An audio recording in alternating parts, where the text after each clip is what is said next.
All right. Welcome back, Tactical Hyve. It's Dorr, Dutch, and some friends. Today, we're gonna go over 4-man CQB. So stand by.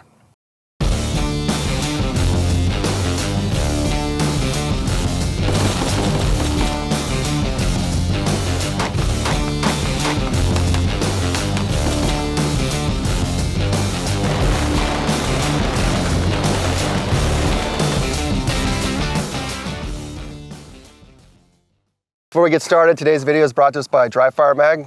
We use Dry Fire Mag in our striker fire pistols. Highly recommend it. Dry fire training is very important. There's quite a bit in the tactical space that you can do within the realm of dry fire. You can do it at home. Draw the curtains, don't swat yourself. Check out the link below, and don't forget to use promo code TACHYVE at checkout, and you will get $10 off. Yes. Well, let's get to the video.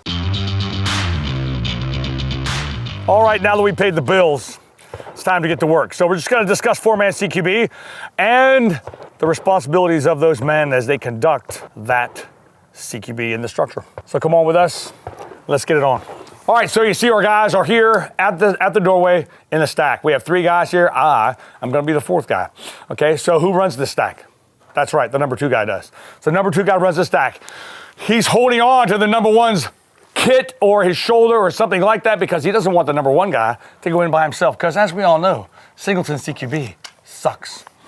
You want to have another cat in there, at least 1. The technique works best with 4, but certainly it can work with 2.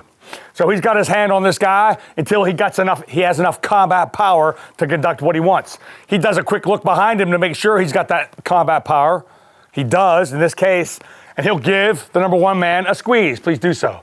Without moving anywhere, Dorr has his rifle ready to go at any threat at the front of the door here. He'll take a pregnant pause so the number 2 man and the number 3 man can hold their rifles how they want to get ready to infill the room, okay?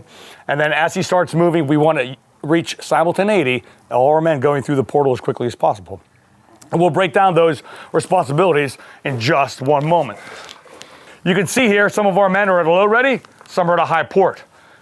I don't really care, you the viewer, how you do this, as long as you can get, again, from A to Z, complete the mission in a safe manner. Me personally, I'm gonna have my rifle closer and more contacted with me in a pocket of my shoulder and more of a low ready than a high ready here.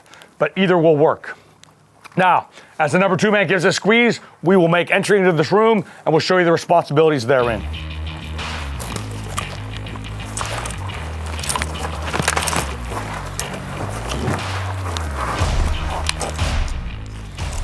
All right,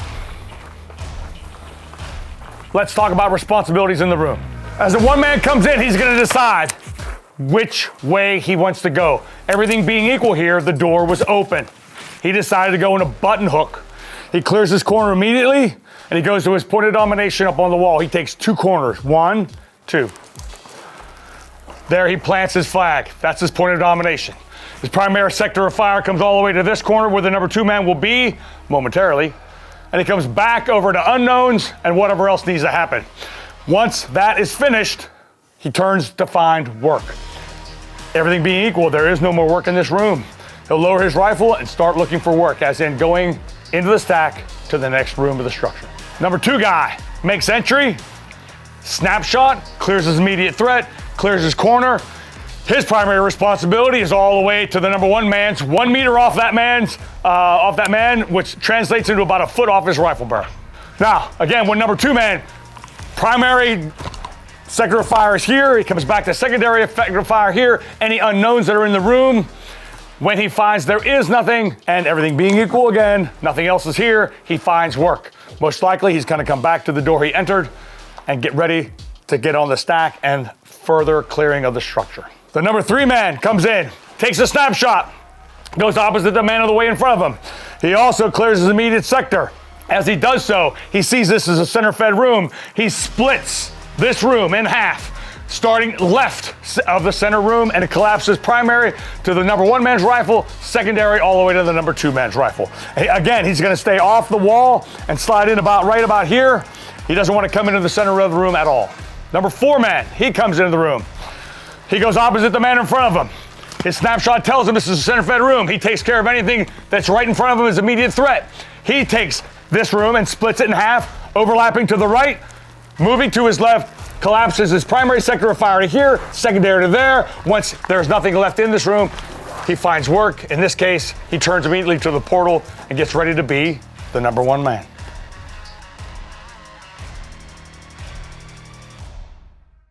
Before we close here, I want to thank John from Method Endeavors. I want to thank Forrest from Redacted for helping us out on this video.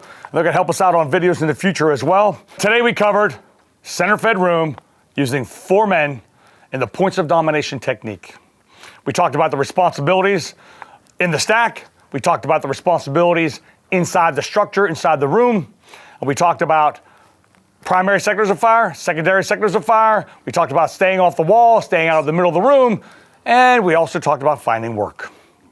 If you like what you saw, subscribe, like it, share it with some other folks like these good Americans here. Ring that bell when you want to get fed by Tactical Hyve. Till the next time, Dutch & Company out.